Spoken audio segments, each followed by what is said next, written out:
Hari ini saya mau ajak kalian bahas tentang purpose. Kalau kalian pernah baca tentang, ada buku yang judulnya Purpose Driven Life, ya, Purpose Driven Life. Nah, itu hidup yang digerakkan oleh tujuan. Nah, di dalam Purpose Driven Life dia banyak membahas tentang apa sih tujuan manusia itu ada. Tuhan menghadirkan manusia untuk apa sih sebenarnya. Nah, dari situ orang bisa bergerak untuk mencapai tujuannya Tuhan. Nah, hari ini dalam live IG-nya Persekutuan Rohani Kristen Jakarta awal ini kita mau bahas tentang apa tujuan Tuhan dalam hidup kita. Apa tujuan Tuhan dalam hidup kita? Karena memang dari semula tujuan Allah itu bagus, ya. Artinya Allah bersekutu dengan manusia, Allah dekat dengan manusia. Tujuannya adalah sederhana, bahwa manusia itu dekat dengan Dia, manusia itu bisa beribadah, manusia itu bisa melayani Dia, manusia itu bisa berkomunikasi dengan Dia. Tetapi ternyata dalam perjalanannya tujuan Allah yang awal itu ternyata digagalkan atau rusak, ya, dirusak oleh sifat manusia yang tidak bisa dipercaya. Manusia mengambil langkah sendiri, kemudian memakan buah yang kemudian jadi persoalan di kemudian hari. Nah, jadi akhirnya tujuan awal yang semula itu akhirnya hampir rusak. Bukan hampir rusak, ya, rusak. Allah punya tujuan agar manusia itu bisa dekat dengan Allah, ngobrol, bersekutu, punya hubungan yang baik dengan Dia dalam persekutuan yang indah di Taman Eden.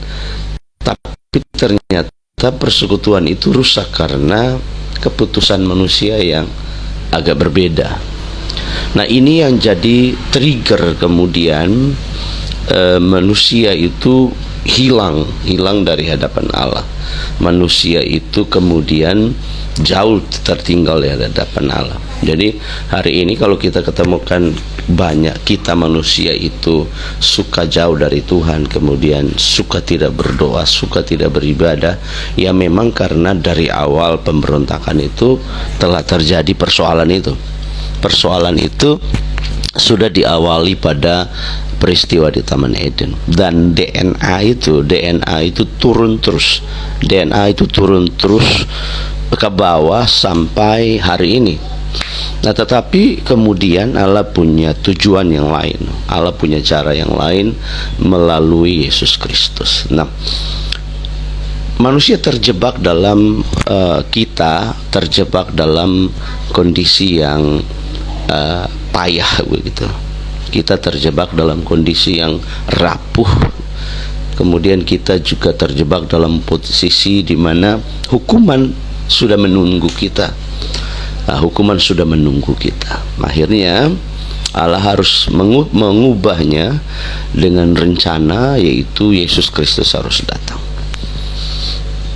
Nah, kemudian Yesus Kristus setelah Ia datang, Ia mengubah semua keadaan itu. Keadaan yang harusnya manusia itu masuk di dalam hukuman itu, Dia ubah dengan barang siapa percaya kepada Dia sebagai Tuhan dan Juru Selamat, maka dia beroleh hidup yang kekal. Barang siapa percaya kepada Dia dan menerima Dia sebagai Tuhan dan Juru Selamat, maka dia beroleh hidup yang kekal. Nah, itu jadi menarik, karena di dalam Yesus orang mendapat jalan. Nah, hari kemudian manusia yang tanpa tujuan ini Allah berikan tujuan. Tujuannya adalah manusia ini harus kembali kepada gambar Allah yang semula, agar manusia ini punya persekutuan, dia punya kedekatan dengan Allah, punya hubungan yang baik kembali dengan Allah, punya hubungan yang indah seperti semula dia dengan Allah. Nah, karena itu manusia itu diberikan tawaran bahwa ini ada jalan keselamatan. Bagaimana? Mau nggak nih? Nah, gitu. Nah, barang siapa yang percaya kepada dia, dia beroleh keselamatan itu. Nah, hari ini kita nggak tahu. Nah, tujuan hidup tiap orang ini kan beda-beda, ya kan? Allah punya tujuan, tapi kan manusia juga punya tujuan dalam hidupnya, ya kan? Manusia suka cari jalan sendiri, cari tujuan sendiri, ya kan? Berjalan menurut maunya sendiri, gitu kan? Nah, itu manusia, ya. Nah, sabar, saya ada menyampaikan ini. Oke, manusia itu suka jalan sendiri. Dia suka membangun tujuannya sendiri. Dia suka sekali untuk berjalan menurut apa yang dia hendaki. Sehingga tujuan Allah dalam hidupnya kemungkinan besar itu sering tidak tercapai. Nah, kayak begitu. Nah, kalau begitu, siapa yang salah dalam hal itu? Siapa yang harus menanggung akibatnya ketika manusia itu suka jalan sendiri? Tentu, ya kalau ditanya ya manusia itu sendiri, ya kan? Manusia itu yang suka berjalan menurut kehendak dan rencananya sendiri-sendiri itu. Nah, ketika manusia suka jalan menurut rencananya sendiri, kemungkinan besar untuk dia itu salah jalan dan kemungkinan besar untuk dia salah menentukan pilihan dan arah itu sudah pasti.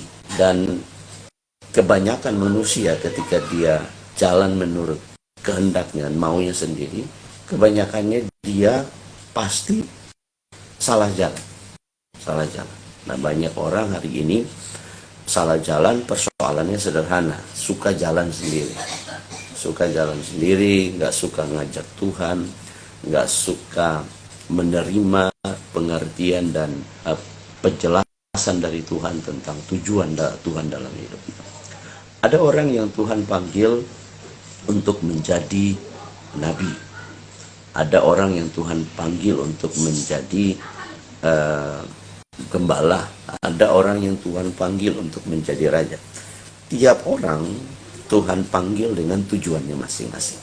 Tetapi tujuan umum Allah bagi setiap manusia yang telah jatuh dalam dosa adalah agar mereka kembali kepada Allah, kembali kepada gambar Allah yang semula, yaitu berbalik kepada rencana Allah agar mereka kembali diselamatkan, agar mereka tidak jatuh ke dalam penghukuman, agar mereka tidak jatuh ke dalam dosa dan kegelapan. Mereka tidak jatuh dalam kekekalan yang jahat itu. Nah, tujuan Allah secara umum buat manusia kayak gitu, bahwa manusia itu kembali mengalami persekutuan dengan Allah. Terus pasti ada yang nanya, saya baik-baik saja kok, saya itu ke gereja biasa kok, saya Kristen biasa, rajin ke gereja kok saya. Nah, tapi mari dengarin, ternyata jadi Kristen saja itu tidak cukup. Ternyata menjadi orang yang ke gereja saja itu tidak cukup. Makanya setiap orang yang mau mengikuti Yesus, mereka harus dilahirkan kembali, mengalami persekutuan yang baru dengan Tuhan. Halo Joseph, apa kabar? Harus mengalami persekutuan yang baru dengan Tuhan. Nah, karena itu setiap orang itu harus mengalami kehidupan yang baru. Ya, kehidupan yang baru itu apa? Kehidupan yang tidak sama seperti yang dia inginkan, tetapi sama seperti yang Tuhan inginkan. Ya, sama seperti Tuhan inginkan itu kayak apa? Yaitu kamu menggenapi rencana Tuhan dalam hidup kamu. Ada orang yang Tuhan rencanakan untuk menjadi pemimpin. Ada orang yang Tuhan rencanakan untuk menjadi penulis. Ada orang yang Tuhan rencanakan untuk menjadi lawyer. Ada orang yang Tuhan rencanakan untuk menjadi guru. Ada yang harus Tuhan rencanakan menjadi bla bla bla. Bisa you name it, rencana Tuhan atas manusia. Tetapi yang jelas, rencana Tuhan secara umum bahwa orang itu, setiap manusia berbalik dan percaya kepada Yesus, itu rencana Tuhan secara umum. Tetapi rencana Tuhan secara khusus buat setiap orang, setiap pribadi, itu berbeda-beda. Nah, bagaimana caranya? Tentu kan kita selalu bertanya, bagaimana saya bisa mengerti rencana Tuhan dalam hidup saya? Nah, jadi Tuhan punya rencana buat setiap orang itu. Kalau kita baca Yeremia pasal 11 ayat 29, rancangan Tuhan itu adalah rancangan damai sejahtera, masa depan yang penuh harapan, dan seterusnya terus.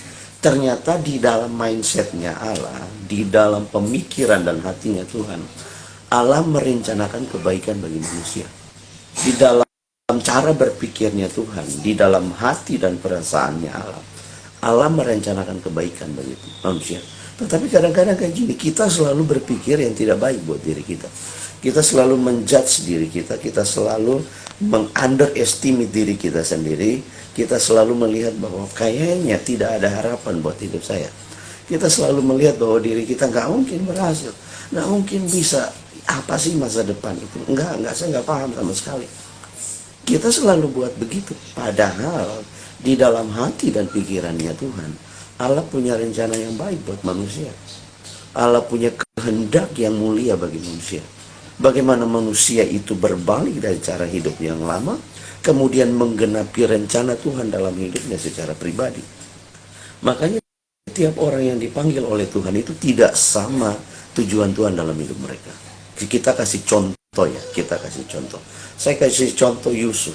Tuhan panggil Yusuf untuk menjadi Perdana Menteri di Mesir.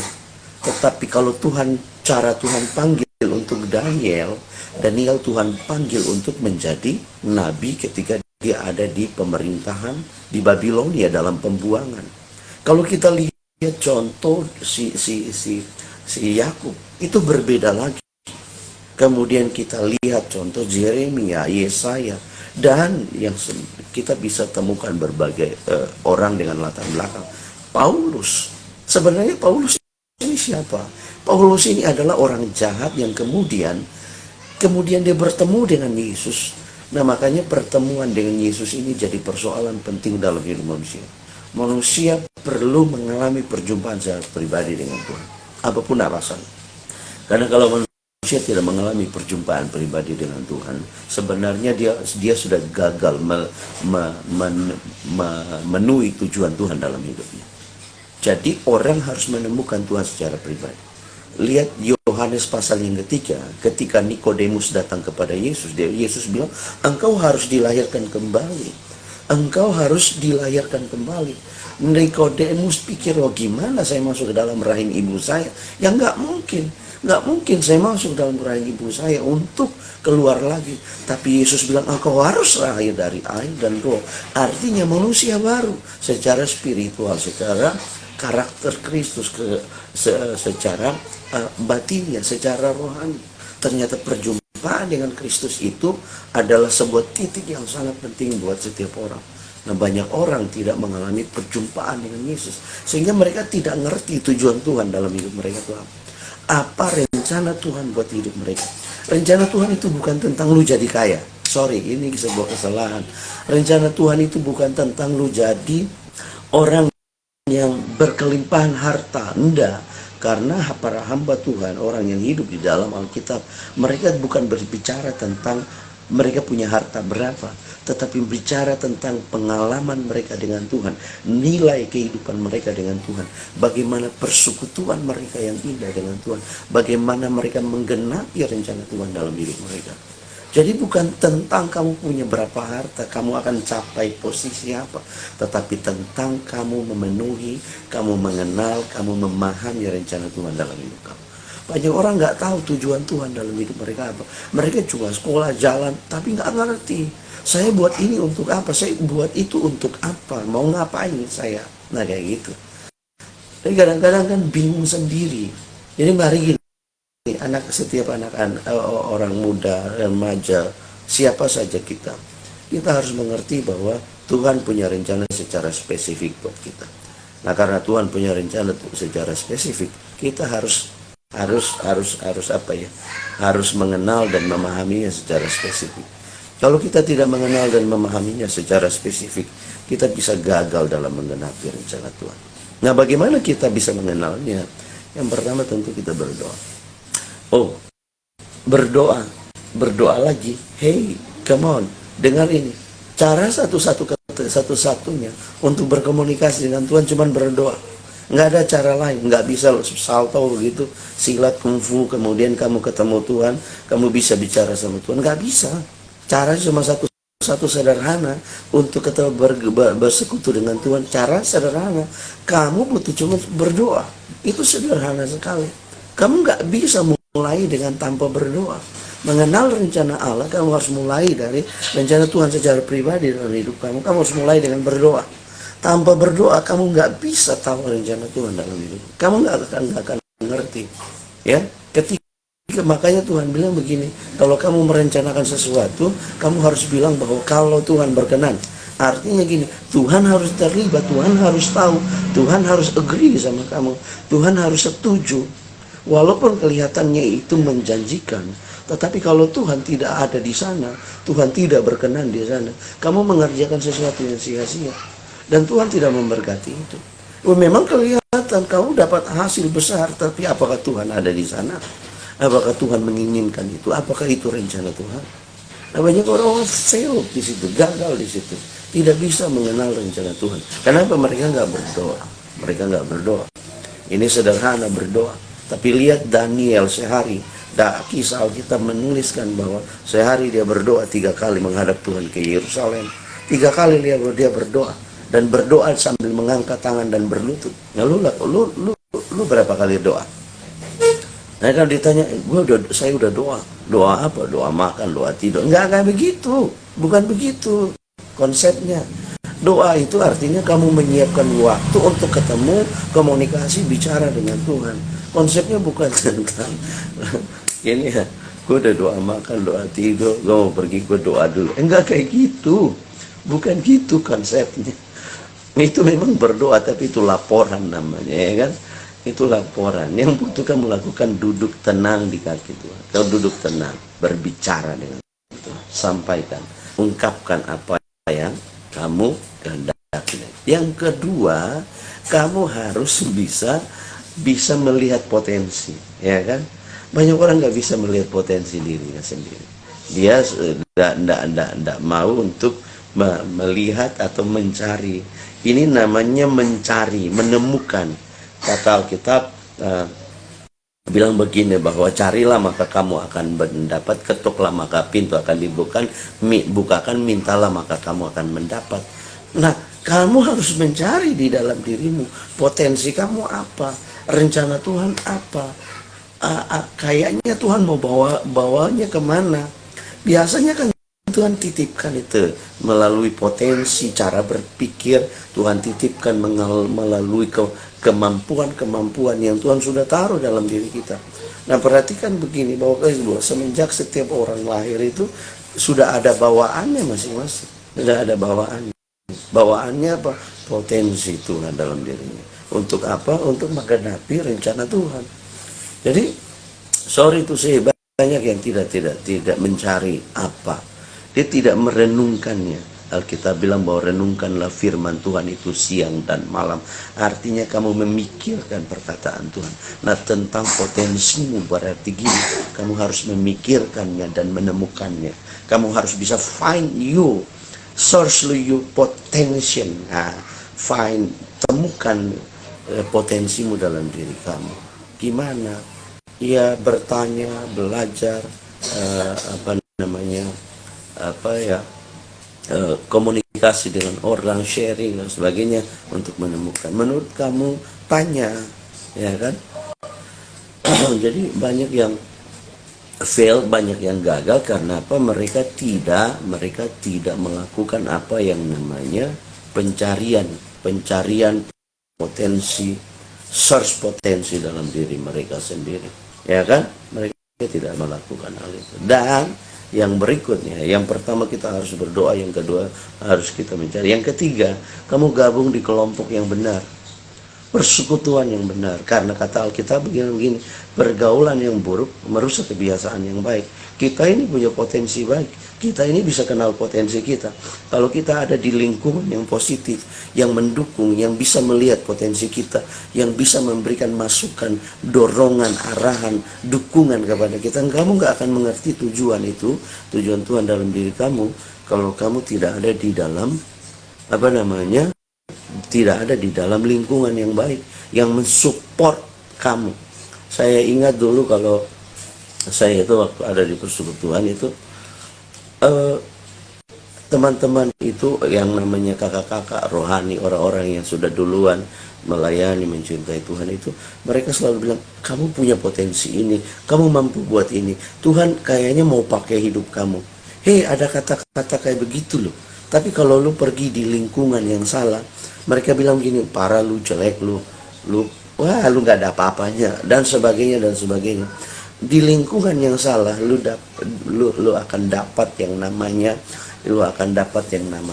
degradasi. Lu akan dapat yang namanya toksik, ya kan, perilaku toksik.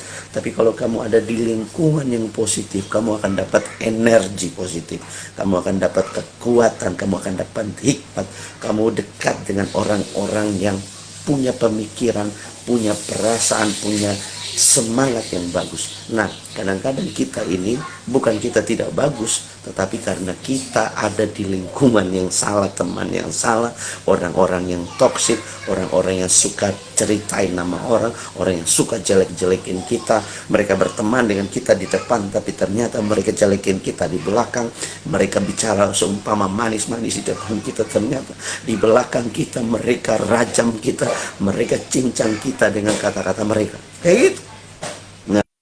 Nah, jadi ya harus pandai-pandai. Kita harus berhikmat. Kita harus pandai menentukan, memilih dengan siapa kita berteman, kita berinteraksi, kita bermain. Karena ada pepatah dulu bilang begini, posisi menentukan prestasi. Sekali lagi ya, pepatah dulu bilang begini, posisi menentukan prestasi.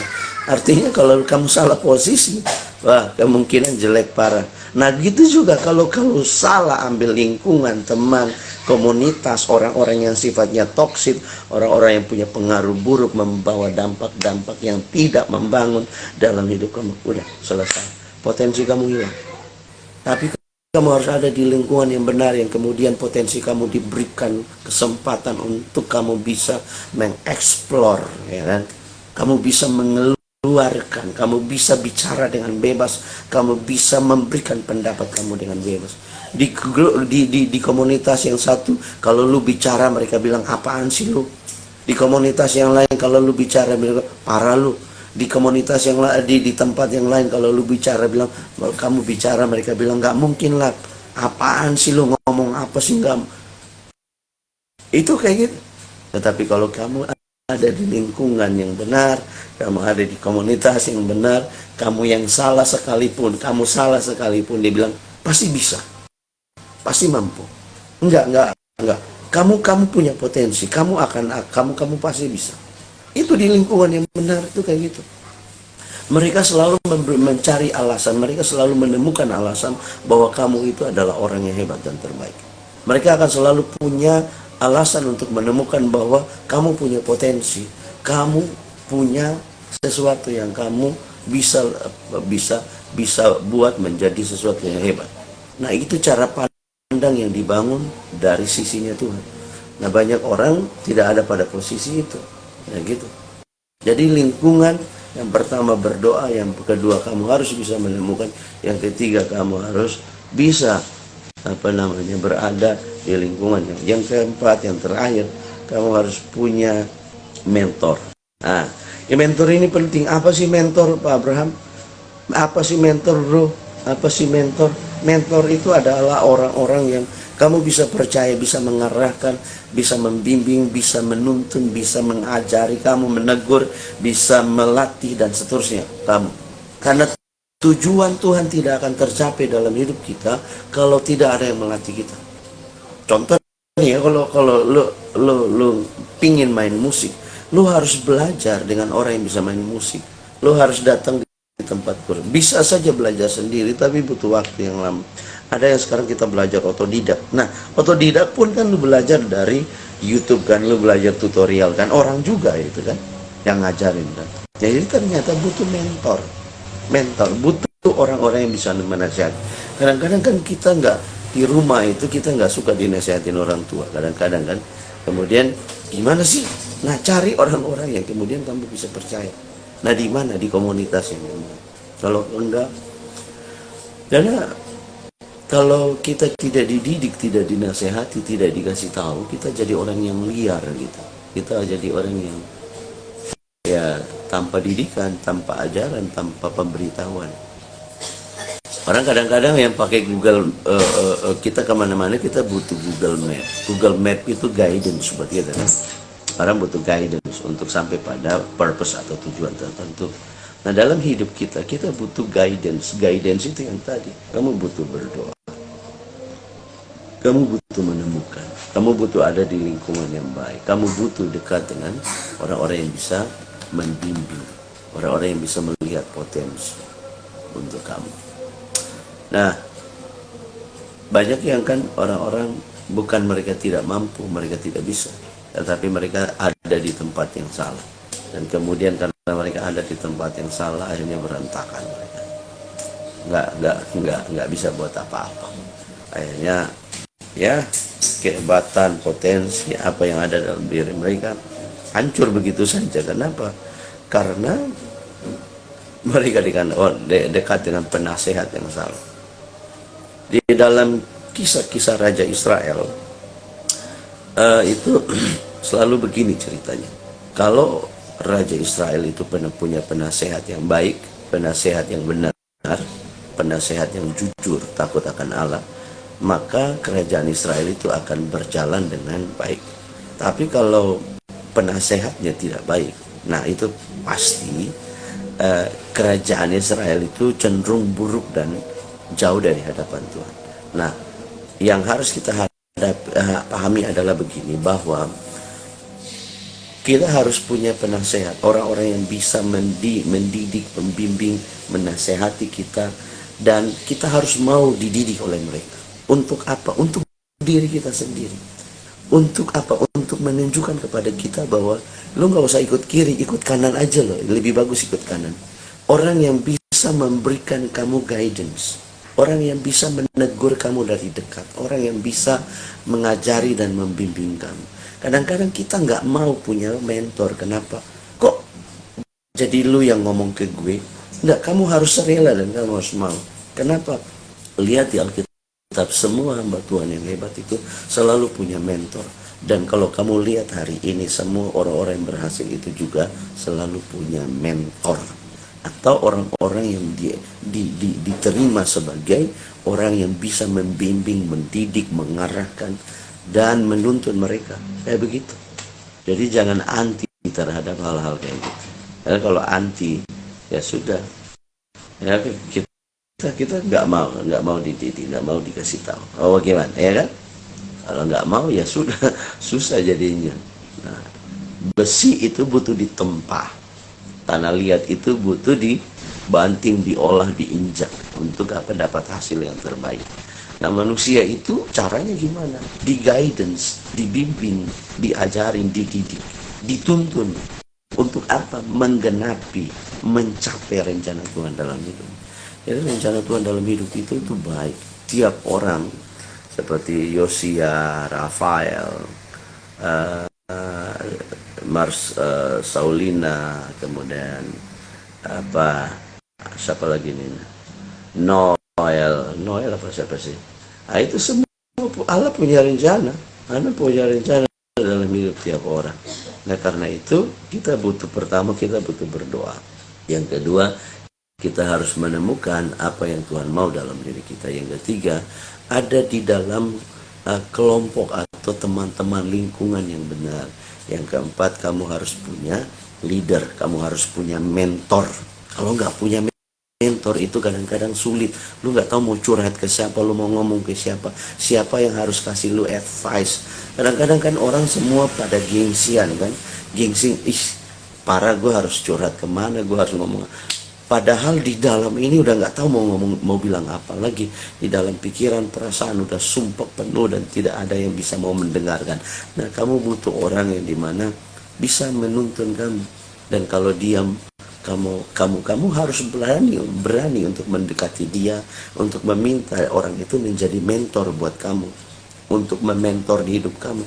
Kalau kamu rasa bahwa hidup saya susah banget berubah, hidup saya kayaknya susah banget untuk kemajuannya begitu, kayak saya terjebak di sini terus, kamu harus cari mentor. Nah, kadang-kadang kan nggak punya mentor, itu susah.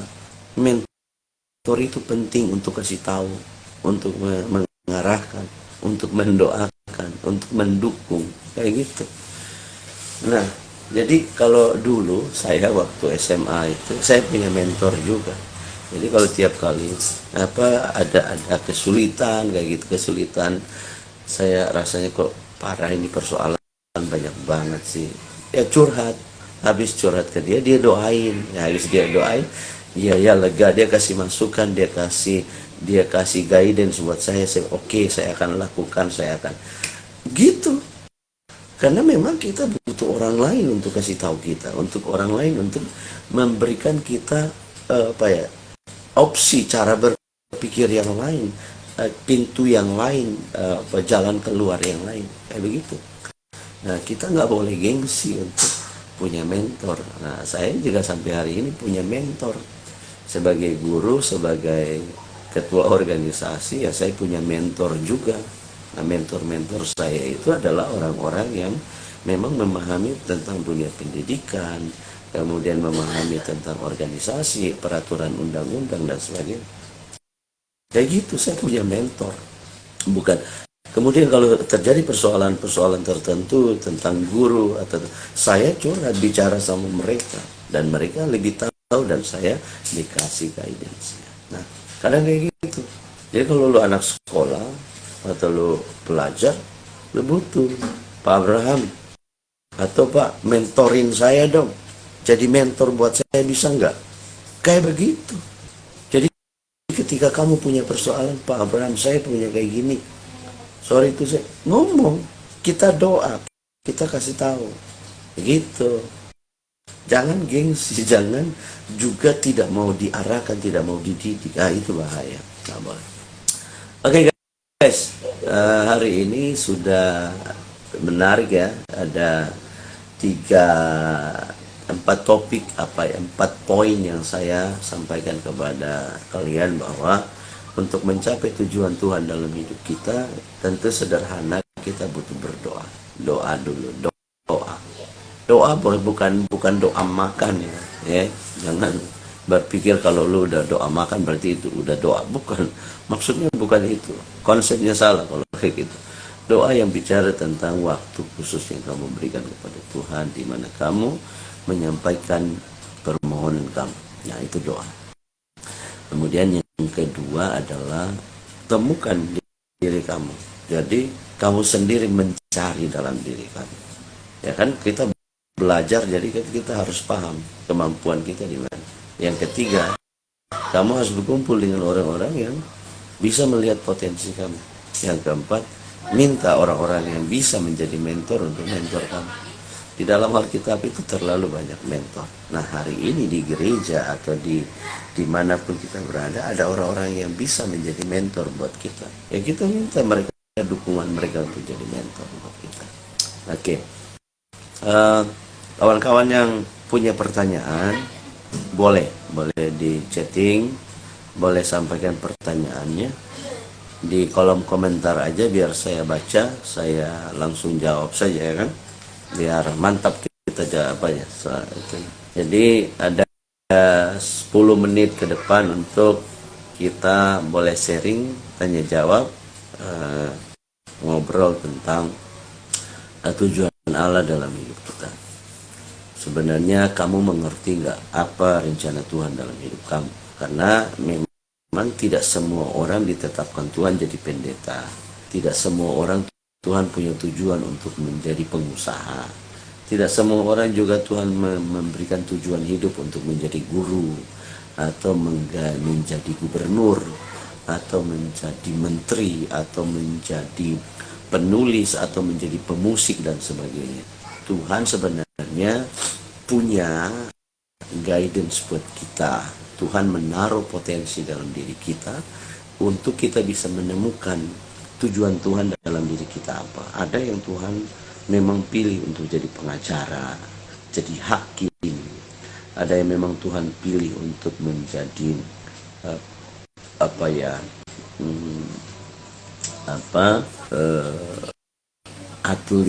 Ada yang Tuhan pilih menjadi desainer. Ada yang Tuhan punya tujuan untuk. Kenapa desainer itu penting? Kita pakai baju ini, lihat kita pakai baju yang banyak orang pakai baju itu karena hasil karya seorang desainer, ya kan? Nah kayak begitu. Nah jadi tiap orang Tuhan panggil dengan tujuan dan rencana Tuhan masing-masing. Nah boleh silakan bertanya nih. Ini ada waktu sedikit untuk bertanya. Siapa yang mau bertanya boleh. Atau kalau nggak merasa ini berat bertanya di WA saja nanti. Tapi saya harap kita bisa ngobrol lah, sharing di sini, bertanya. Ada yang mau bertanya boleh, silakan. Kita punya live IG ini kalau nggak salah ya. Maaf Pak, tadi untuk judul utamanya apa? Suara Bapak sedikit putus-putus. Oke. Judul utamanya itu purpose atau tujuan. Tujuan. Ini dia. Ntar saya kirim.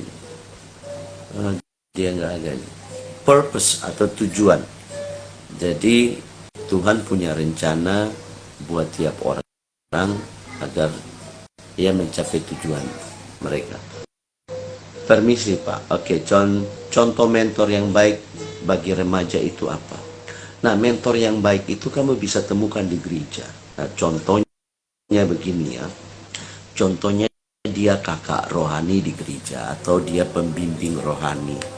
Nah, kamu boleh berdoa lalu minta dia, Kak, saya itu agak kesulitan di dalam doa, di dalam kehidupan rohani saya itu agak up and down lah, pokoknya rada-rada kurang ini, mantap lah kak. Dan saya juga kadang-kadang bingung Kak dengan saya itu mau jadi apa, kemudian potensi saya apa, dan saya itu mau kemana hidup saya. Bisa nggak Kak saya minta Kakak jadi mentor buat saya? Terus dia bilang kalau dia nggak ngerti tentang mentor berarti nggak usah, karena kadang-kadang juga ada kakak-kakak di gereja yang nggak bisa jadi mentor. Karena mentor itu pertama, dia harus mengerti apa itu mentor. Yang kedua, dia harus mengerti orang yang dimentor itu, dia harus mengerti bahwa dia harus mendoakannya, dia harus membimbing, harus sering punya komunikasi gitu. Nah, jadi kalau kamu kasih tahu dia, dan Kak, boleh nggak arahkan saya Kak, begitu. Dan kadang-kadang di gereja itu, ada kakak-kakak rohani yang memang bersedia menjadi mentor, tapi kadang-kadang ya memang kita harus bilang sama mereka. Nah, kalau dia adalah contoh, dia di gereja itu adalah seorang pekerja atau seorang profesional, tapi dia mau mengajar di anak remaja, dia menjadi pengurus remaja. Minta dia tuh, Kak, bisa nggak jadi mentor buat saya? Gitu. Buat apa? Saya tuh agak bingung bagaimana melihat potensi saya, bagaimana kehidupan rohani saya yang bagus, kemudian saya mau mengarahkan tujuan hidup saya ini kemana? Bisa nggak Kak jadi mentor, pembimbing buat saya? Begitu. Nah kalau memang di gereja tidak ada, ya sering ngobrol sama orang tua sebagai mentor utama kita, ya kan? Begitu. Kita harus belajar bisa terbuka dengan orang tua, bisa bicara tentang diri kita, tentang potensi kita, tentang kerinduan kita, tentang apa yang kita mau capai dalam hidup kita. Nah, kadang-kadang kan apa ya, kita itu kadang-kadang karena nggak ngerti, kemudian kita nggak bertanya, kita nggak ngobrol, akhirnya mandek semua, kita bingung mau ngapain. Sama kayak anak mau lulus SMA, dia nggak tahu dia mau sekolah kemana, dia juga nggak ngobrol, dia nggak cerita, dia nggak tanya-tanya. Nah itu pentingnya bicara, nah, pentingnya bertanya. Atau dia lulus SMP, dia nggak tahu mau kemana, saya sekolahnya itu yang SMK atau SMA, bagaimana caranya. Nah kadang-kadang itu karena tidak diobrolin, tidak ditanyakan, tidak sering ada komunikasi, akhirnya bingung. Jadi kadang-kadang jadinya ambil keputusan yang salah, kayak begitu. Oke, Jovan, ada lagi yang mau bertanya? Selamat datang, Wetobias. Nah, ini Wetobias, ini yang mana ini Wetobias ini? Wetobias yang dari Flores ini atau gimana? Ya, oke. Jadi kadang-kadang kayak begitu, kadang-kadang banyak orang jadi mandek itu karena mereka tidak bisa bicara, mereka tidak berkomunikasi, tidak minta bimbingan orang-orang yang sudah pengalaman. Karena mau nggak mau sampai hari ini orang-orang yang berhasil itu selalu dibimbing, selalu ada orang di mana mereka belajar, di mana mereka diarahkan, dikasih ilmu, dikasih pengertian, dikasih bimbingan, supaya mereka itu bisa cepat memahami. Tapi orang juga tidak bisa memahami segala macam hal. Contoh mau jadi guru, nah dia harus bertanya kepada orang yang sudah memahami dunia pendidikan. Gimana sih jadi guru? Apa sih yang harus saya buat? Apa sih yang harus saya persiapkan? Saya mau kuliah di mana? Saya harus bagaimana? Dan seterusnya, dan seterusnya. Sehingga kita itu mudah untuk melangkahnya. Sama kayak kalau mau buat sesuatu, mau buat kue, mau buat apapun itu, kamu butuh resepnya, kamu butuh dikasih tahu, diajar, dikasih tahu, oh ini loh.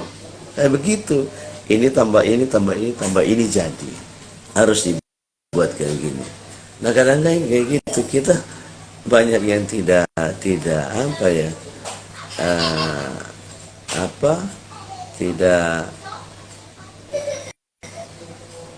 tidak melakukannya, sehingga kita juga tidak tahu mau ngapain. Seperti itu. Oke, ada lagi pertanyaannya? 10 menit lagi kita akan selesai. Saya live-nya paling cuman 1 jam. Halo Giana Nasya. Giana, apa kabar Giana? Giana mau bertanya nggak? Halo Febri Dope, apa kabar? Sehat? Alhamdulillah, syukurlah ya.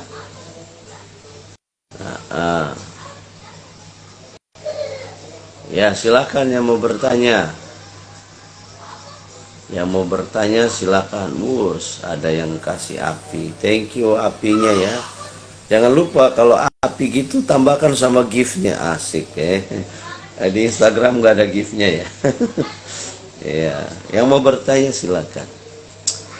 Nah, oke guys, teman-teman.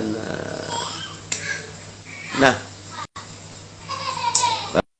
kayaknya tidak ada. Atau bagaimana kalau saya yang bertanya? Tapi kan kalau saya bertanya, bagaimana ya jawabnya kalian? Pertanyaan saya satu, kamu sudah menemukan potensimu belum? Sudah menemukan tujuan hidupmu apa belum? Oke, pertanyaan saya gitu deh. Kamu sudah menemukan tujuan hidupmu atau belum? Kayak gitu. Pertanyaan saya itu ya, itu ya. Kamu sudah menemukan tujuan hidupmu apa? Karena kalian nggak bertanya, saya tanya kembali ya. Kalau sudah, bilang sudah, lalu itu apa, tujuanmu apa? Kalau belum, bilang belum. Oke, biar saya jelaskan lagi. Ya kan? Ini banyak. Ini persoalannya, orang ke gereja, orang berdoa, tapi nggak tahu loh tujuannya mau ngapain dia hidup itu, tujuannya apa. Kalau kamu tanya tentang saya tahu tujuan saya itu apa. Ya. Selain tujuan umum daripada Allah, setiap orang diselamatkan, percaya kepada Yesus, kembali kepada rencana Allah, yaitu persekutuannya dengan Allah, hidup dalam keselamatan, tujuan khusus bagi seorang Abraham Pelokila atau setiap kita itu ada, guys. Ada. Jadi jangan pikir tiap orang itu kayak dari antah berantah mana yang dimana Tuhan nggak punya rencana buat hidup. Enggak, Tuhan punya rencana buat hidup kamu masing-masing. Tetapi kadang-kadang kita itu tidak paham, lalu kita tidak merespon, kita tidak mencari, kita tidak melatih diri, kita tidak membuat kita mencapai tujuan kita, Tuhan dalam hidup kita. Nah, akhirnya kita butuh waktu yang panjang, kita butuh waktu yang banyak untuk bisa memahami itu. Padahal kalau kita mau saja, orang-orang di sekitar kita bisa kasih tahu kita kan gitu, bahwa hei dengar ini, iya kayak gitu.